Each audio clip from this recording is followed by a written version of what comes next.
जय हिंद साथियों, घटना चक्र के डिजिटल प्लेटफॉर्म पर मैं विपुल सिंह एक बार फिर आप सभी लोगों का स्वागत करता हूं। और हम लोग घटना चक्र जीएस पॉइंटर किताब के विज्ञान के महत्वपूर्ण प्रश्नों की श्रृंखला पर चर्चा कर रहे थे। उसी श्रृंखला के तहत आज आप लोगों के सामने दर्पण से संबंधित एक प्रश्न दिया गया है। प्रकाश के एक बिंदु स्रोत को दो समानांतर समतल दर्पणों के मध्य रखने पर बनेंगे।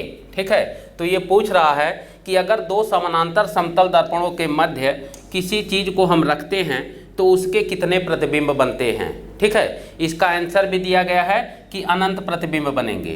ठीक, तो इसको हम लोग देखते हैं कि क्या ये सही है। ठीक है, तो यहाँ ध्यान रखिए, अगर दो समानांतर समतल दर्पण हो, ठीक, अर्थात एक समतल दर्पण ए है और दूसरा समतल दर्पण बी है। ठीक, ये भी हमारा समतल दर्पण है। तो यहाँ से अगर हम किसी वस्तु को इन दोनों के मध्य में रखते हैं तो इसके कुल अनंत प्रतिबिंब बनते हैं। कैसे?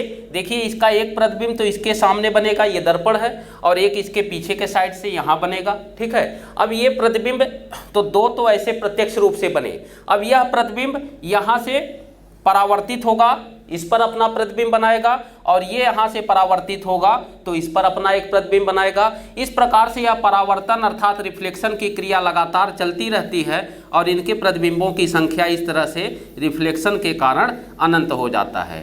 ठीक, तो दो समानांतर समतल दर्पणों के मध्य रखे वस्तु का अनंत प्रतिबिंब बनेगा।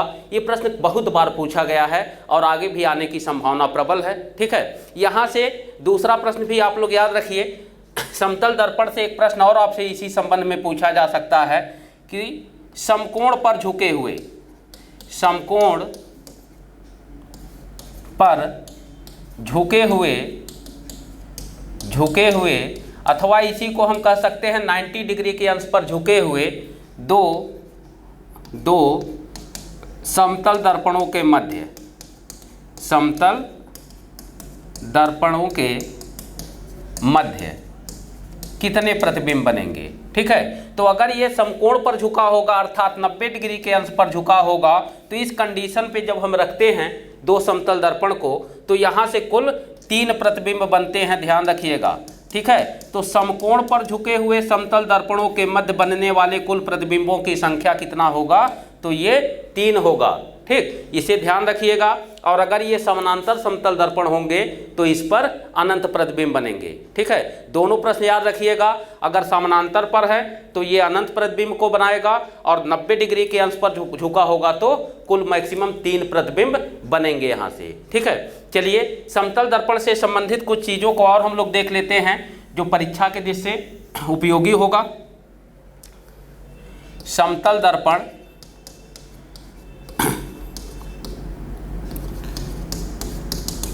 देखिए, एक प्रश्न आपसे पूछा जाता है कि समतल दर्पण पे जो प्रतिबिंब बनता है, इमेज बनेगा, प्रतिबिंब जो बनता है वो किस प्रकार का बनता है। ठीक है, तो समतल दर्पण पे बने प्रतिबिंब की जो विशेषता होती है वो इस तरह की होती है। अगर हम इसकी विशेषता की बात करें तो ये जो प्रतिबिंब बनता है ये सदैव सीधा बनता है। ठीक, हमेशा सीधा बनेगा। और सीधे प्रतिबिंब की जो प्रकृति होती है, हमने आपको बताया था कि अगर कोई प्रतिबिंब सीधा बन रहा है तो प्रकृति उसकी क्या हो जाएगी, तो वो आभासी या काल्पनिक प्रकृति का होगा। ठीक, अर्थात वास्तविक नहीं होता, आभासी या काल्पनिक प्रकृति का होगा। ठीक है, सीधा बनेगा, आभासी या काल्पनिक बनेगा। तीसरी विशेषता इसकी होती है कि ये वस्तु के बराबर बनता है, वस्तु के बराबर लंबाई का बनेगा, लंबाई का बनता है। ठीक है, ये इसकी तीसरी विशेषता है। अगली विशेषता क्या है इसका, देखें तो इसमें जो प्रतिबिंब बनते हैं वो दर्पण के पीछे की ओर बनते हैं, पीछे की ओर, अथवा इसी को हम कह सकते हैं अंदर की ओर बनते हैं। ठीक, और लास्ट विशेषता इसका है कि प्रतिबिंब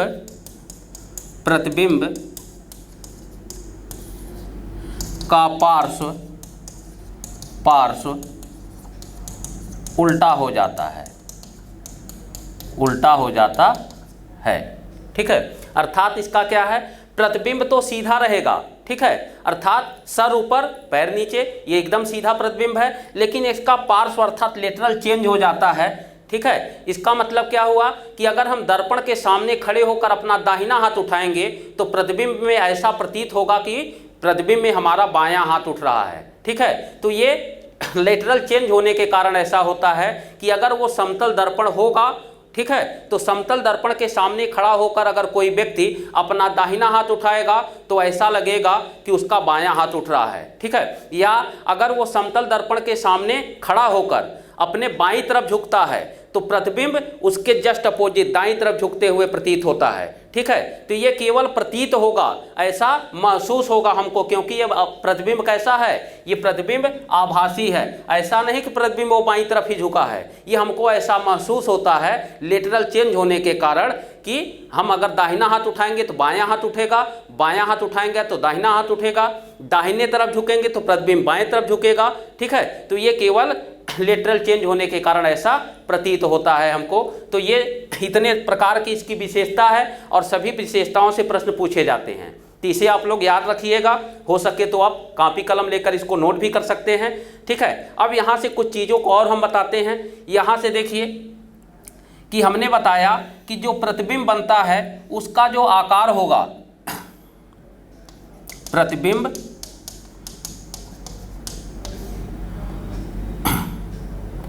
वस्तु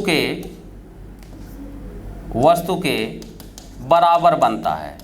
ठीक, तो ये प्रतिबिंब बनेगा वस्तु के लंबाई के बराबर। ठीक है, तो यहाँ पर हम देखें कि अगर हमको पूरा प्रतिबिंब देखना हो, ठीक, तो एक प्रश्न इसी बराबर लंबाई से एक प्रश्न और आपसे पूछा जाएगा कि मान लीजिए एक न्यूमेरिकल फॉर्म में प्रश्न दे दे कि 5 फीट लंबे व्यक्ति को अपना पूरा प्रतिबिंब देखने के लिए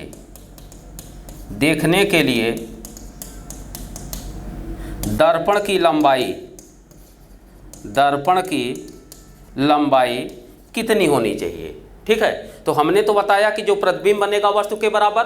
ठीक है, तो वस्तु के बराबर तो बना, लेकिन हो सकता है कि हम जो दर्पण लिए हैं वो इतना बड़ा है। ठीक है, अब इतने बड़े दर्पण में जब हम अपना चेहरा देखेंगे तो मैक्सिमम चेहरा ही हमको दिखाई देगा, लेकिन चेहरा उतना ही बड़ा दिखाई देगा जितना वास्तव में इसका क्षेत्रफल है। ठीक है, तो दिखाई तो देगा पूरे लंबाई के बराबर, लेकिन हम ये कह रहे हैं कि हमको अपना पूरा प्रतिबिंब देखना है और हमारी लंबाई 5 फीट है। तो 5 फीट की लंबाई में हमको अपना पूरा प्रतिबिंब देखना हो तो ऐसी स्थिति में हम कितना लंबा दर्पण लें, ठीक है, कितना बड़ा दर्पण लें कि हमको अपने पैर से लेकर सर तक का पूरा प्रतिबिंब दिखे। ठीक है, तो ऐसी स्थिति में हमको कम से कम वस्तु के लंबाई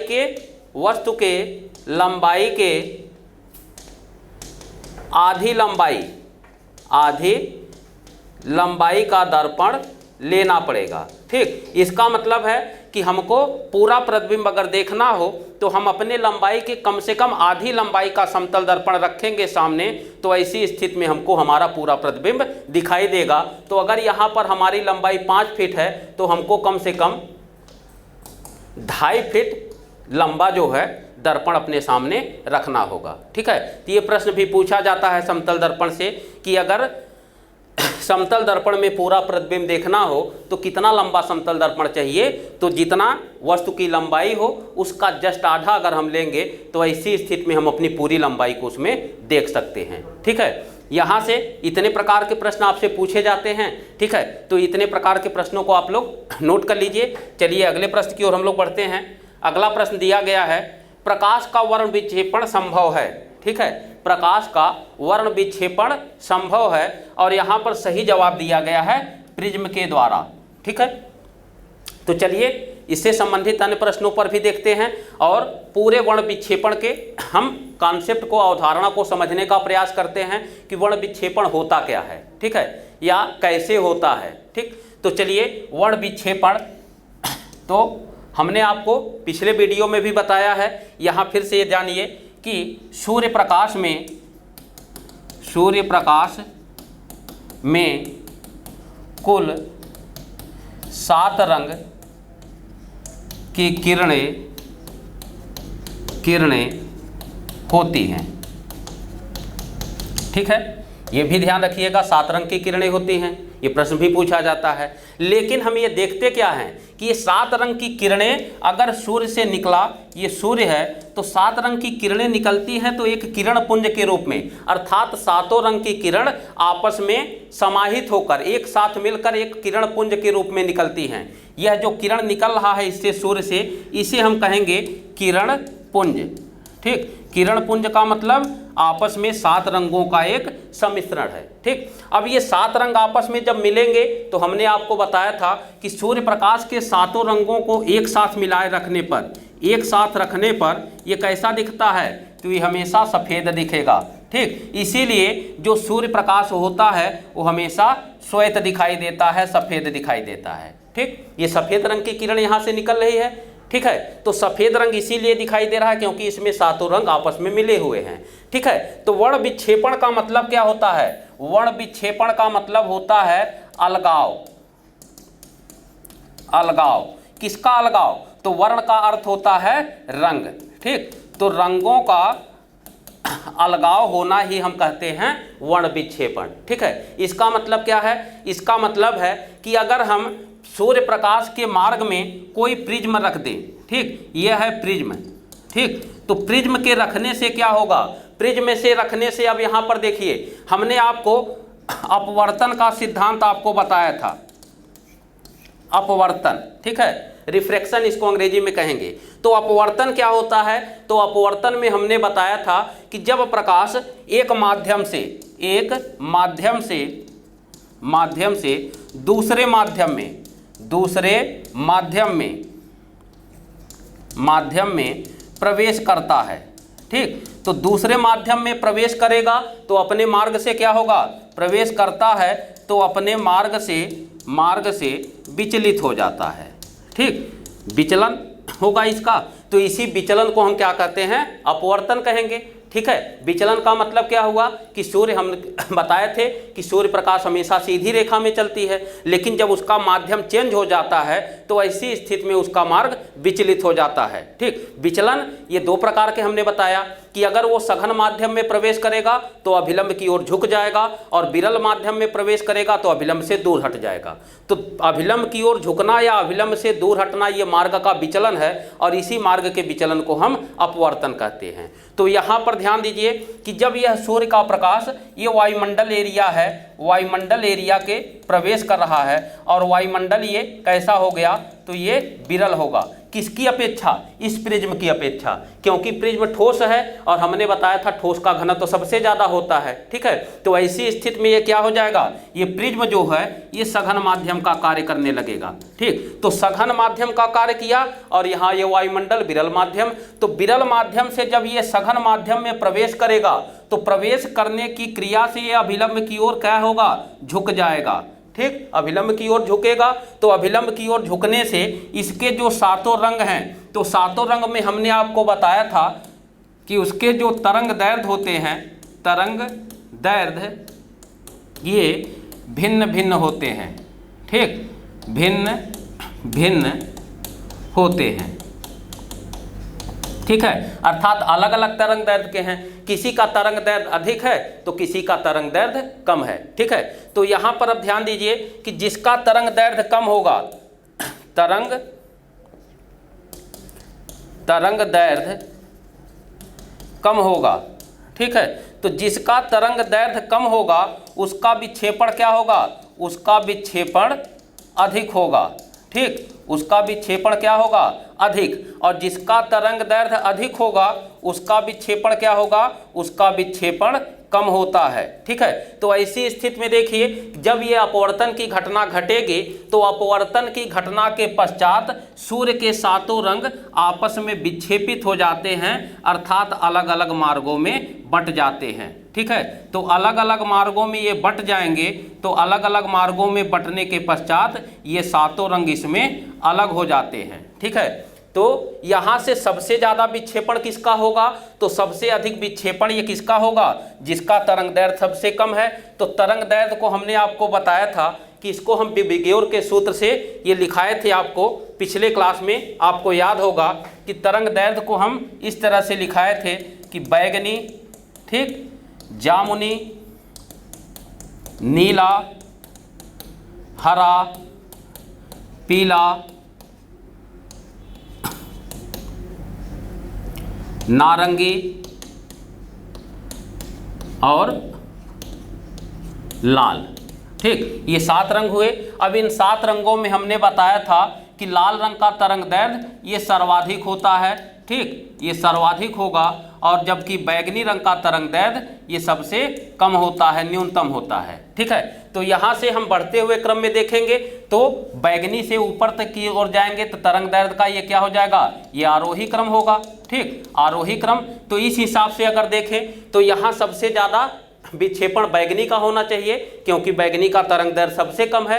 तो ऐसी स्थिति में आधार पर ये बैगनी रंग आ जाता है। ठीक, आधार पर कौन सा रंग होगा, बैगनी। ठीक, और इसके बाद बैगनी के बाद सबसे कम तरंग दैर्ध्य जामुनी का होगा।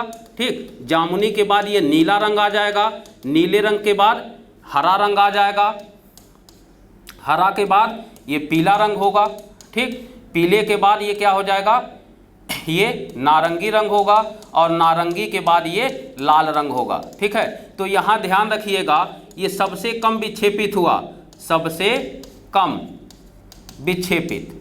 ठीक, तो सबसे कम विक्षेपण किस रंग का होगा, लाल रंग का, और सर्वाधिक विक्षेपण किसका होगा, सर्वाधिक विक्षेपण, तो सर्वाधिक विक्षेपण होता है बैगनी रंग का। ध्यान रखिएगा, ये प्रश्न पूछा जाएगा आपसे, हो सकता है कि अगले एग्जाम में यही प्रश्न पूछ ले कि वर्ण विक्षेपण के पश्चात अथवा एक प्रिज्म से गुजरने के पश्चात सूर्य प्रकाश में सर्वाधिक विक्षेपित कलर कौन सा होगा, तो सबसे अधिक विक्षेपण बैगनी रंग के किरण का होगा, और सबसे कम विक्षेपण ये लाल रंग के किरण का होगा। ठीक है, दूसरा प्रश्न अब यहाँ से और क्या पूछा जाएगा कि ये विक्षेपण की घटना का कारण क्या है। ठीक है, अर्थात वर्ण विक्षेपण का कारण, तो वर्ण विक्षेपण का कारण आप बताएंगे अपवर्तन।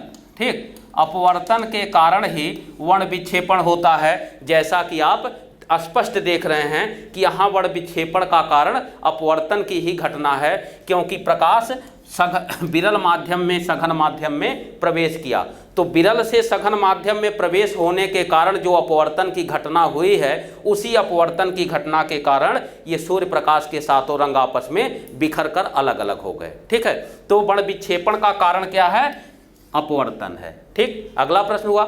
इसके बाद आपसे प्रश्न पूछा जा सकता है कि प्रिज्म से गुजरने के पश्चात जब विक्षेपण की घटना घटित होती है तो आधार पर और शिखर पर कौन सा रंग आएगा। तो आधार पर हमेशा प्रिज्म से गुजरने के पश्चात आधार पर बैगनी रंग होता है और शिखर पर लाल रंग होता है, अर्थात वह रंग शिखर पर चला जाएगा जिसका विक्षेपण कम होगा, और वह रंग आधार पर आ जाएगा जिसका विक्षेपण सर्वाधिक होगा।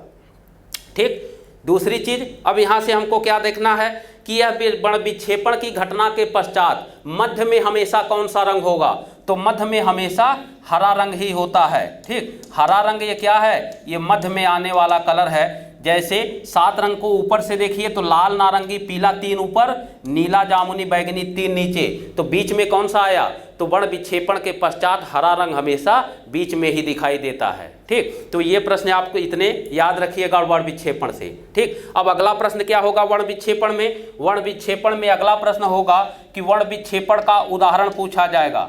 ठीक, इसका उदाहरण क्या है। ठीक, तो इसको उदाहरण के द्वारा भी आपको स्पष्ट करना पड़ेगा कि इसका उदाहरण।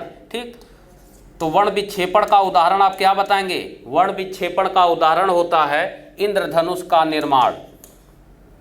इंद्रधनुष का निर्माण। ठीक, इंद्रधनुष का निर्माण ये वर्ण विक्षेपण का सबसे अच्छा उदाहरण माना जाता है। ठीक, अब हम इंद्रधनुष भी इसके बाद बताएंगे आपको। तो यहाँ पर एक चीज़ और ध्यान रखिएगा, एक प्रश्न आपसे पूछा भी गया है एग्जाम में और हो सकता है फिर से पूछ ले कि सूर्य प्रकाश के 7 रंगों को कैसे अलग किया जा सकता है। ठीक, तो अगर सिद्धांत पूछे तो वर्ण विक्षेपण के सिद्धांत से, और अगर वह यंत्र पूछे कि किसके माध्यम से अलग किया जाएगा तो हमेशा प्रिज्म के माध्यम से अलग किया जा सकता है, अर्थात प्रिज्म के द्वारा गुजरने के पश्चात अपवर्तन की घटना के कारण घटने वाली बड़ विक्षेपण के सिद्धांत पर ये अलग अलग हो जाते हैं। ठीक, तो प्रिज्म से गुजरकर ये सातों रंग आपस में बिखर कर अलग अलग मार्गों में बंट जाते हैं और इसी घटना को हम वर्ण विक्षेपण कहते हैं। ठीक है, चलिए इंद्रधनुष पर हम लोग देखते हैं कुछ प्रश्नों को।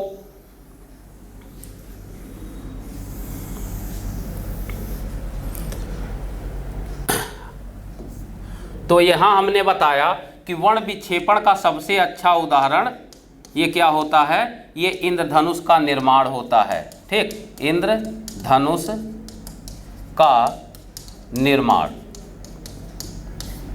ठीक, इंद्रधनुष का निर्माण ये वर्ण विक्षेपण का उदाहरण है। चलिए देखते हैं कि क्या ये सही है। तो हम ये जानते हैं कि इंद्रधनुष का निर्माण हमेशा वर्षा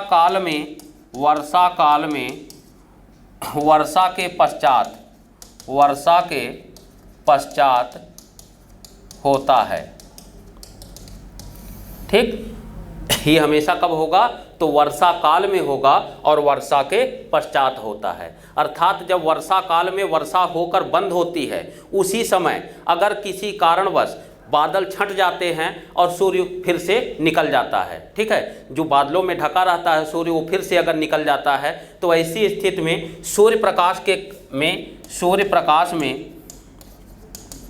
प्रकाश में निम्नलिखित 3 घटनाएं घटित होने लगती हैं एक साथ। ठीक है, वो कौन कौन सी घटना है, पहला तो है अपवर्तन। ठीक, अपवर्तन होना ये तय है, अनिवार्य है, क्योंकि अगर अपवर्तन नहीं होगा तो वर्ण विक्षेपण की घटना नहीं घटित होगी। ठीक है, अपवर्तन के पश्चात घटता है परावर्तन की घटना और इसके बाद पूर्ण आंतरिक परावर्तन। ठीक, अगर ये तीनों घटनाएं क्रमशः घटित होती हैं तो ऐसी स्थिति में वर्ण विक्षेपण के साथ साथ इंद्रधनुष का निर्माण हो जाता है। ठीक है, तो यहाँ पर अब ध्यान देखिए, अगर प्रश्न वहाँ पर वर्ण विक्षेपण का कारण पूछे तो वर्ण विक्षेपण का कारण केवल अपवर्तन बताएंगे, लेकिन इंद्रधनुष के निर्माण में कौन कौन सी घटनाओं का योग होता है, तो इंद्रधनुष के निर्माण में अपवर्तन, परावर्तन और पूर्ण आंतरिक परावर्तन, इन तीनों का योगदान होता है। ये आपका पहला प्रश्न है। ठीक, चलिए अब हम देखते हैं कि वर्षा के बाद इंद्रधनुष बनता कैसे है। ठीक, चलिए इसको आप लोग नोट डाउन कर लीजिए। अब हम लोग देखते हैं कि इंद्रधनुष का निर्माण कैसे होता है। तो देखिए, वर्षा काल के पश्चात ये हमारा पृथ्वी का वायुमंडल हुआ। ठीक, ये वायुमंडल है। ठीक, अब यहाँ पर देखते हैं कि वर्षा होने के पश्चात भी जल की कुछ छोटी छोटी बूंदें ये वायुमंडल में तैरती रहती हैं। ठीक, क्योंकि संघनन की क्रिया के पश्चात ही वर्षा होता है। अब यही जब वर्षा की बूंदें संघनन करके ये आपस में बड़े बूंद का आकार ले लेती हैं तो वर्षा होने लगती है। ठीक, लेकिन हम देखते क्या हैं कि वर्षा काल के पश्चात जब वर्षा खत्म होता है उस स्थिति में भी वायुमंडल में जल की छोटी छोटी बूंदें बच जाती हैं। ठीक, अब ऐसी स्थिति में मान लीजिए कि यहाँ सूर्योदय फिर से हुआ, सूर्य निकल आया और सूर्य निकलने के पश्चात इसकी किरणें इन वर्षा की बूंदों से टकराती हैं। ठीक, तो वर्षा की बूंदों से टकराने पर ये एक घटना तो घटित हुई, कौन सा, अपवर्तन।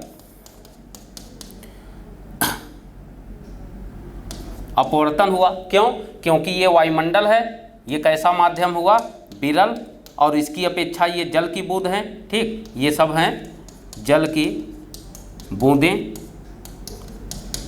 तो ये जल की बूंदें हैं तो कैसा माध्यम हो जाएगा, तो ये सारे माध्यम हमारे सघन हो जाते हैं। ठीक, अब यहाँ से देखिए, जब प्रकाश किरण विरल से सघन में जाएगी तो अपने मार्ग से विचलित होगी, अर्थात ये अपवर्तन की घटना घटित होती है। ठीक, तो अपवर्तन की घटना के कारण अब ये अपने मार्ग से विचलित होगी। मार्ग से विचलन के पश्चात इससे दूसरी बूंद इसको मिली, दूसरी बूंद से ये फिर से ये आती है, परावर्तन होगा, क्योंकि परावर्तन की घटना में क्या बताया था हमने कि किसी भी वस्तु से टकराकर, चमकदार सतह से टकराकर पुनः अपने ही मार्ग में वापस जाना। ठीक, अब मार्ग में वापस जाने के बाद फिर कोई वर्षा की बूंद मिलती है और अपवर्तन की घटना घटकर ये पूर्ण आंतरिक परावर्तन होता है और ये फिर से परावर्तन के पश्चात ये दूसरे दिशा में चला जाता है। ठीक, अब इस घटना के पश्चात जब हमारा यहाँ पर वायुमंडल में ये जो बादल हैं यहाँ हम इस तरह से देखते हैं तो ये सातों रंगों में इस तरह से बिखर जाते हैं और सातों रंगों में बिखर कर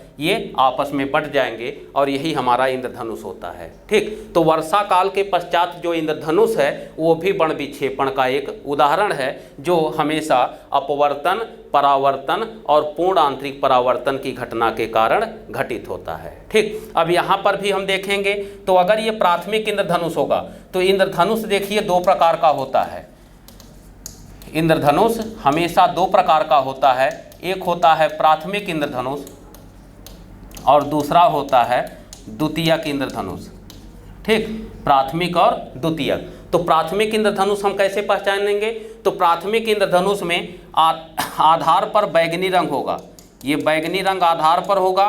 ठीक, और शिखर पर हमेशा लाल रंग होता है। तो अगर शिखर पर ऊंचाई पर लाल रंग और आधार पर बैगनी रंग हो तो ऐसी स्थिति में इंद्रधनुष को हम कहते हैं कि ये प्राथमिक इंद्रधनुष होगा, अर्थात लाल रंग शिखर पर,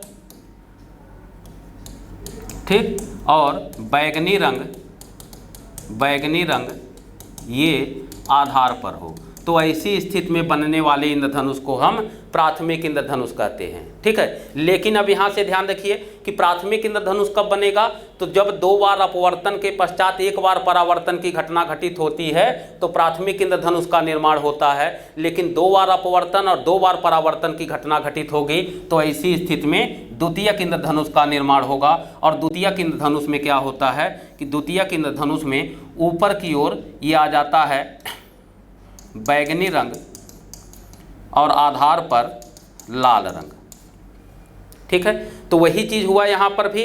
अगर ये प्रश्न वर्ण विक्षेपण में हमने बताया था कि वर्ण विक्षेपण में प्रिज्म के दोनों किनारों पर कौन सा रंग था, तो दोनों किनारों पर लाल और बैगनी था। यहाँ पर भी अगर हम देखें तो दोनों किनारों पर हमेशा लाल और बैगनी ही होता है, अर्थात या तो लाल रंग नीचे होगा, बैगनी ऊपर, ये द्वितीयक, और अगर हम प्राथमिक में देखेंगे तो लाल ऊपर हो जाता है और बैगनी नीचे हो जाती है।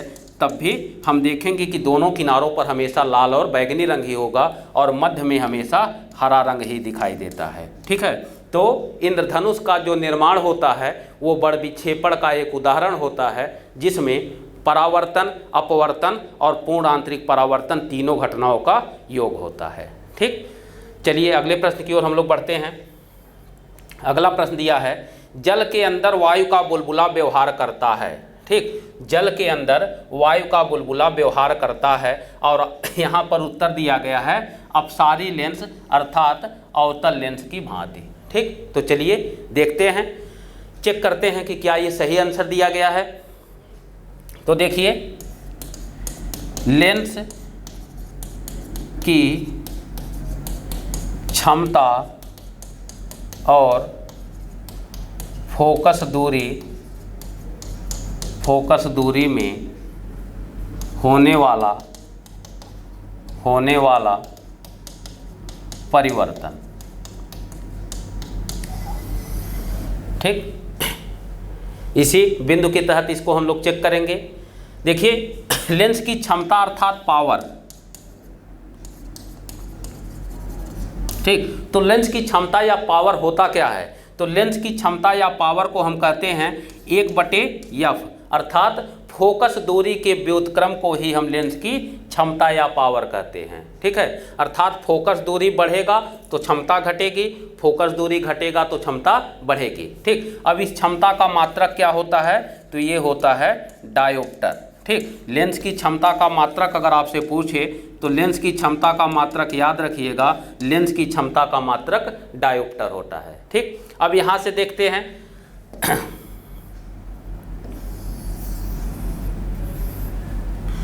कि लेंस की क्षमता और फोकस दूरी में परिवर्तन कब हुआ। ठीक, तो यहाँ से देखिए, अगर मान लीजिए कि हमारे पास कोई लेंस है जो अवतल है अथवा उत्तल है। ठीक, या तो हमारे पास उत्तल लेंस है या तो अवतल लेंस है। अब हम ये देख रहे हैं कि इसकी क्षमता मान लें कि 0.25 डायोप्टर है। ठीक, 0.25 डायोप्टर है। ठीक है, तो अगर हमको इसके क्षमता को परिवर्तित करना है तो परिवर्तन कैसे करना है यहाँ पर? तो परिवर्तन करने के लिए हम एक ऐसा द्रव लेंगे, द्रव जिसका अपवर्तनांक, तो तीन प्रकार के द्रव हम ले सकते हैं। एक स्थिति तो हो सकती है कि द्रव का अपवर्तनांक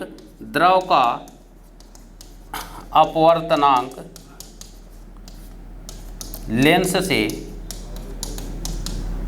कम हो, अर्थात लेंस का अपवर्तनांक और द्रव के अपवर्तनांक में द्रव का अपवर्तनांक कम हो। तो अगर हम ऐसी स्थिति में इस द्रव में लेंस को डुबोएंगे, ठीक, लेंस को डुबोने पर ये क्या होगा? तो लेंस को अगर हम ऐसे द्रव में डुबोएं जिसका अपवर्तनांक लेंस के अपवर्तनांक से कम हो, अर्थात द्रव का अपवर्तनांक ज़्यादा और लेंस का अपवर्तनांक अधिक, तो ऐसी स्थिति में डुबोने पर ये जो क्षमता होती है, क्षमता अर्थात पावर, ये घट जाता है, ठीक, और उसकी फोकस दूरी ये बढ़ जाता है, ठीक। लेकिन लेंस की प्रकृति पर ये क्या होगा? ये अपरिवर्तित रहता है, अर्थात उत्तल लेंस की भांति व्यवहार करेगा और अवतल लेंस की भांति व्यवहार करता है, ठीक है। तो ये ध्यान रखिएगा कि लेंस की क्षमता और फोकस दूरी में परिवर्तन ये कब होगा? तो ये द्रव में डुबोने पर होता है, होगा, ठीक। जब हम किसी भी लेंस को किसी ऐसे द्रव में डुबोते हैं जिसका अपवर्तनांक और लेंस के अपवर्तनांक असमान हो, तो ऐसी स्थिति में द्रव में डुबोने पर लेंस की क्षमता और फोकस दूरी पर परिवर्तित हो जाती है। लेकिन पहले कंडीशन में अगर हम कम अपवर्तनांक के द्रव को लेते हैं तो प्रकृति नहीं बदलती, अर्थात उत्तल लेंस को डुबोएंगे तो उत्तल लेंस ही बना रहेगा और अवतल लेंस को डुबोते हैं तो अवतल लेंस ही बना रहता है, ठीक है। लेकिन उसकी क्षमता हमेशा घटेगी और फोकस दूरी बढ़ जाती है। लेकिन दूसरी कंडीशन अब हम लोग देखते हैं। ये तो पहला कंडीशन हुआ कि ऐसे लेंस को हमने ऐसे द्रव को लिया जिसका अपवर्तनांक ज़्यादा था। दूसरी कंडीशन में हम क्या ले रहे हैं कि द्रव का अपवर्तनांक अधिक हो, जैसे पानी, ठीक। तो अगर हम कम अपवर्तनांक के द्रव को लेते हैं तो उसमें डुबोने पर लेंस की क्षमता घटी, फोकस दूरी बढ़ी, लेकिन लेंस अपरिवर्तित रहा, अर्थात प्रकृति में कोई चेंजिंग नहीं आया, ठीक है। लेकिन अगर हम अधिक अपवर्तनांक का द्रव लेते हैं, जैसे पानी को लेते हैं, तो इसमें डुबोने पर क्या होगा? इसमें डुबोने पर भी ये क्षमता घट जाती है, ठीक। फोकस दूरी ये बढ़ जाती है, ठीक, ये बढ़ जाती है। लेकिन जो लेंस की प्रकृति होगी, ये परिवर्तित हो जाता है, ठीक, परिवर्तित हो जाता है। इसका मतलब है कि जो उत्तल लेंस होगा, उत्तल लेंस ये क्या बन जाएगा? उत्तल लेंस अवतल लेंस की भांति व्यवहार करेगा, ठीक। और अगर अवतल लेंस को डुबोते हैं तो यह उत्तल लेंस की भांति व्यवहार करता है, ठीक, उत्तल लेंस की भांति व्यवहार करेगा, अर्थात प्रकृति चेंज हुआ। अब यहाँ पर यही दोनों चीज़ याद रखिएगा। अगर कम अपवर्तनांक का द्रव होगा तो लेंस की प्रकृति नहीं बदलेगी, और अधिक अपवर्तनांक का द्रव होगा तो वह लेंस की प्रकृति को बदल देता है। इसी प्रकार से अब यहाँ देखिए कि जल के अंदर वायु का बुलबुला, ठीक है। तो यहाँ पर अगर हम किसी पानी के अंदर, ये बाल्टी है, अब यहाँ पर वायु का बुलबुला लेंगे तो इसकी प्रकृति क्या हो रही है? तो ये देखिए उत्तल लेंस की भांति है। क्यों? क्योंकि इसका तल उभरा हुआ है, ठीक, उभरा हुआ है। तो उभरा हुआ तल है तो उत्तल लेंस है। लेकिन जब ये पानी के अंदर हम इसको डुबो देंगे तो ऐसी स्थिति में ये अधिक अपवर्तनांक का द्रव है। पानी का अपवर्तनांक हमेशा लेंस के अपवर्तनांक से ज़्यादा होता है। ऐसी स्थिति में ये उत्तल लेंस कैसा व्यवहार करेगा? तो ये अवतल लेंस की भांति व्यवहार करने लगता है, ठीक। क्यों? क्योंकि लेंस की प्रकृति हमेशा अधिक अपवर्तनांक में जाने पर बदल जाती है। तो यहाँ वायु का बुलबुला वास्तव में उत्तल लेंस होना चाहिए था, लेकिन उसका जो व्यवहार होगा वो अवतल लेंस की भांति व्यवहार करने लगेगा। क्यों? क्योंकि वह अधिक अपवर्तनांक के द्रव में डुबोया गया है। लेकिन जैसे ही हम पानी को निकाल देंगे तो पानी से निकलने के बाद ये वायु का बुलबुला फिर से उत्तल लेंस बन जाएगा। केवल अवतल लेंस की भांति तभी तक व्यवहार करेगा जब तक हम इसको पानी के अंदर डुबोए रहते हैं, ठीक। तो ये ध्यान रखिएगा। कि पानी के अंदर वायु का बुलबुला अवतल लेंस बन जाता है। क्यों? क्योंकि पानी का अपवर्तनांक लेंस के अपवर्तनांक से अधिक होता है। ठीक, लेकिन अगर प्रश्न में आपसे पूछे कि पानी के अंदर डुबोने पर लेंस की क्षमता और फोकस दूरी पर क्या प्रभाव पड़ेगा, तो क्षमता घटती है और फोकस दूरी बढ़ जाती है। ठीक, और कम अपवर्तनांक के द्रव में डुबोने पर लेंस की क्षमता और फोकस दूरी पर क्या प्रभाव पड़ेगा, तो सेम वही प्रभाव है, अर्थात क्षमता यहाँ भी घट रही है, क्षमता यहाँ भी घटा, फोकस दूरी यहाँ भी बढ़ रही है, फोकस दूरी यहाँ भी बढ़ रहा है। ठीक है, लेकिन कम अपवर्तनांक का द्रव होगा तो प्रकृति अपरिवर्तित रहेगी और अधिक अपवर्तनांक का द्रव होगा तो प्रकृति चेंज हो जाता है। ठीक, अब हम देखते हैं कि कंडीशन ये भी हमारे सामने आ सकता है। लास्ट कंडीशन इसका देख लेते हैं।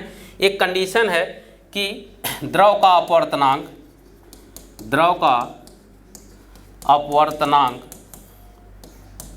लेंस के अपवर्तनांक के बराबर हो। ठीक, तो ऐसी स्थिति में क्या प्रभाव पड़ेगा। ठीक है, अगर दोनों का अपवर्तनांक बराबर लेंगे तो ऐसी स्थिति में ध्यान रखिएगा कि जो फोकस दूरी होगा, फोकस दूरी ये क्या हो जाएगा, ये अनंत हो जाता है। ठीक, अर्थात बढ़ेगा, लेकिन कहाँ तक बढ़ेगा, अनंत तक बढ़ेगा। और अगर अनंत ये हो गया तो ऐसी स्थिति में जो लेंस की क्षमता अर्थात पावर जो होगा ये क्या हो जाएगा, अगर फोकस दूरी अनंत है इसका मतलब क्षमता क्या हो गया, क्षमता शून्य हो जाता है। और अगर किसी भी लेंस की क्षमता पावर ही नहीं है तो उसके शून्य होने पर क्या हो जाएगा, लेंस ही नहीं रहेगा, अर्थात कांच का समतल प्लेट हो जाता है, समतल प्लेट हो जाता है। क्योंकि कांच के समतल प्लेट की जो क्षमता होती है, कांच के समतल प्लेट की क्षमता ये 0 डायोप्टर होता है। ठीक, ये 0 डायोप्टर होता है। इसी संदर्भ में एक प्रश्न आपसे पूछा जाता है कि धूप के